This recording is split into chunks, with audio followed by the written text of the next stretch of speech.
बिजली विमान पर गिरी और वह टूटकर बिखर गया। चारों तरफ चीखें गूंज रही थीं। तारीख थी 24 दिसंबर 1971। क्रिसमस की पूर्व संध्या पर लिमा पेरू से एक छोटा कमर्शियल विमान एलायनस से फ्लाइट 508 उड़ा था। विमान में 92 यात्री सवार थे, जिनमें 17 साल की जूलियन कोएप्के और उसकी मां मारिया भी शामिल थीं। जूलियन के पिता हंस विल्हेल्म कोएप्के एक प्रसिद्ध जीव वैज्ञानिक थे, जो अमेज़न जंगल में पंगुआना रिसर्च स्टेशन चलाते थे। जूलियन बचपन से ही जंगल की गोद में बड़ी हुई थी। उसके माता पिता ने उसे जंगल के रहस्य सिखाए थे, कैसे पानी ढूंढना है, कीड़े मकोड़ों से बचना है और सबसे महत्वपूर्ण, हार नहीं मानना। विमान उड़ान भरते ही मौसम खराब हो गया। आसमान में काले बादल छा गए, बिजली कड़कने लगी। अचानक एक जोरदार धमाका हुआ, बिजली विमान पर गिरी और वह टूटकर बिखर गया।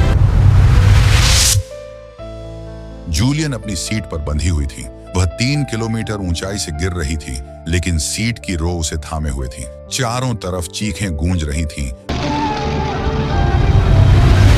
लेकिन जल्दी ही सब शांत हो गया। जूलियन को होश आया तो वह घने अमेज़न जंगल में थी। उसकी कॉलर बोन टूट चुकी थी, घुटने में गहरी चोट थी, आंख पर चोट लगी थी और शरीर पर कई कट थे। सबसे दर्दनाक था, उसकी मां कहीं नहीं थी। वह अकेली थी, उस विशाल हरे समुद्र में डूबी हुई। पहले कुछ घंटे सदमे में बीते। जूलियन रोती रही, मां को पुकारती रही, लेकिन जंगल निर्दयी था। बारिश हो रही थी, कीड़े छाट रहे थे। उसे याद आया पिता का कहना, जंगल में डर से नहीं, दिमाग से लड़ना पड़ता है। उसने खुद को संभाला। विमान का मलबा चारों तरफ बिखरा था। उसे एक पैकेट कैंडी मिली, जो उसकी पहली भोजन बनी। प्यास लगी तो उसने पत्तियों पर जमा बारिश का पानी छाटा। वह जानती थी कि जंगल में पानी की कमी नहीं, बस उसे साफ ढूंढना है। दूसरे दिन उसने फैसला किया, रुकना मौत है, चलना ही जीवन है। उसके पिता ने सिखाया था कि जंगल में नदी का पीछा करो, क्योंकि नदी हमेशा इंसानी बस्ती की तरफ जाती है। उसने एक छोटी नदी देखी और उसके किनारे चलना शुरू किया। रास्ता मुश्किल था, कीचड़ में पैर फिसलते, पेड़ों की जड़ें अड़चन डालती।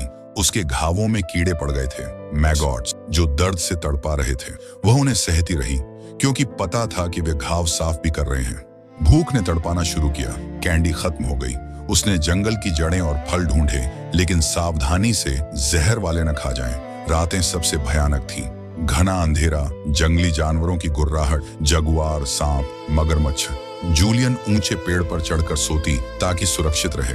अकेलापन उसे खाने लगा। वह खुद से बातें करती, माँ पिता को याद करती। कभी लगता कि आवाजें सुन रही हैं, लेकिन वह हेलुसिनेशन थे। उसका शरीर कमजोर होता जा रहा था। चश्मा टूट गया था, इसलिए दूर की चीजें धुंधली दिखती, लेकिन उसकी इच्छा शक्ति मजबूत थी। वह हर दिन आगे बढ़ती।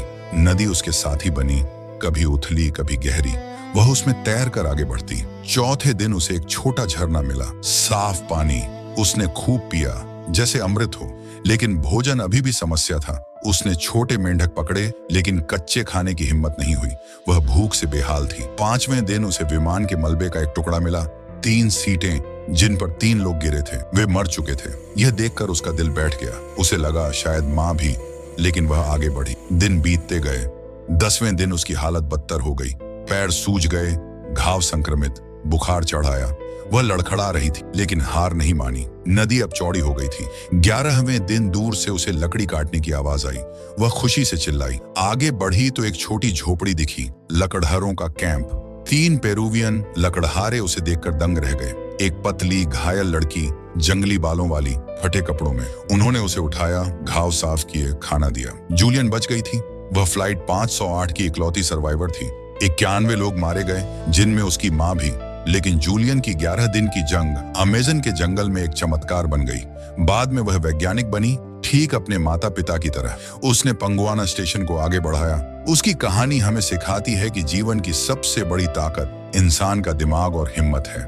जब सब कुछ छिन जाए, तब भी उम्मीद की एक छोटी सी किरण काफी होती है। जूलियन आज भी कहती है, जंगल ने मुझे मारने की कोशिश की, लेकिन मैंने उसे हरा दिया। आपको ये कहानी कैसी लगी? हमें कमेंट में जरूर बताएं और चैनल को सब्सक्राइब करना ना भूलें।